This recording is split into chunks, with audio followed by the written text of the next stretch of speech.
diet, like losing weight, control the blood pressure. Well, that's the leading cause of death. Again, is cardiovascular disease.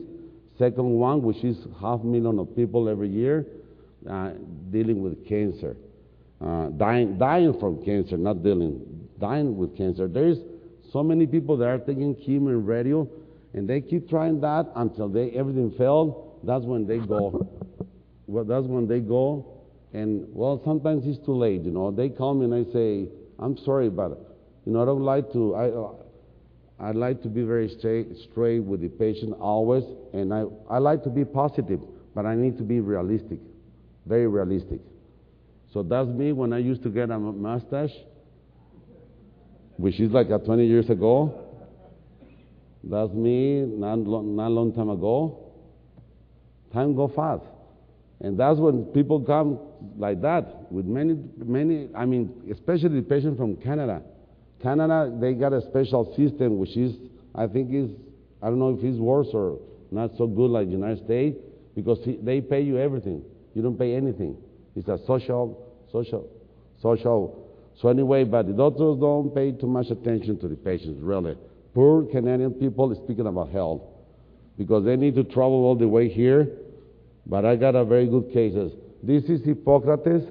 They call the father of the medicine.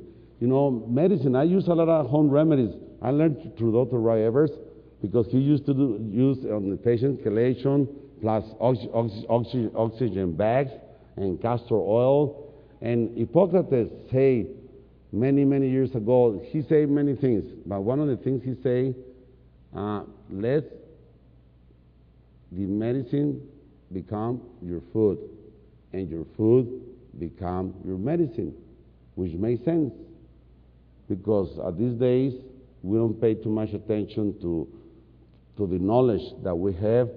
I believe in acupuncture. I believe in Ayurvedic medicine. I believe in herbs. I believe in detoxification. I believe in the importance of vitamins, but also I believe in when you need to do a surgery, we do it. We just do it. But you need to prepare that patient, and the results are much better than when you do by just the chemo or the radio.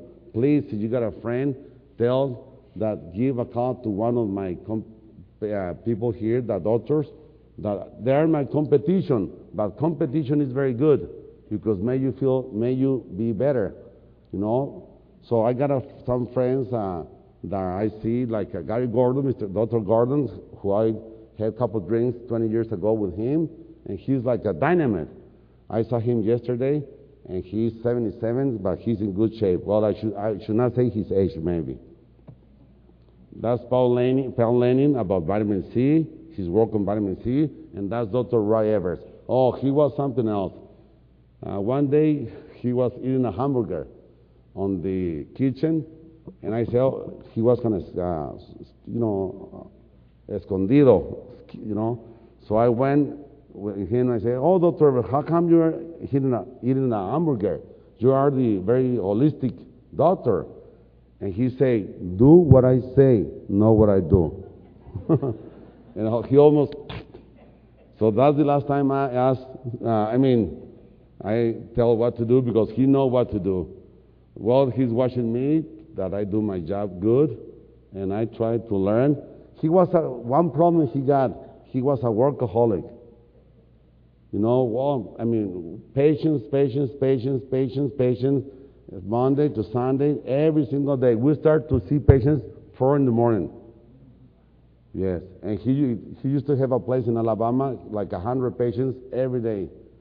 So he was the boss, and by the way, I find cancer on him when he went to the restroom and he started to urinate, and I looked at him, he was pale. So I say, something is wrong. Yes, but don't tell anybody, because he takes care of everybody except for himself. Doctors are bad. They know, they're bad because they are the worst patients you can have, because they know where you are. That's the heart. Well, the heart is the heart. We just have one heart, as you know. We got 2 kidneys. So if one failed, the other keep working. But this heart, it failed, you die. And well, stress is a very important issue in medicine. It's a very important topic in medicine. And sometimes I ask to the patient, do you have stress? And some of them say no.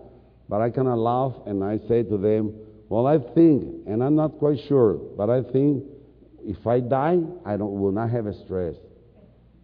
So if I'm alive, you should have a little bit of stress. I may be wrong. I don't know yet.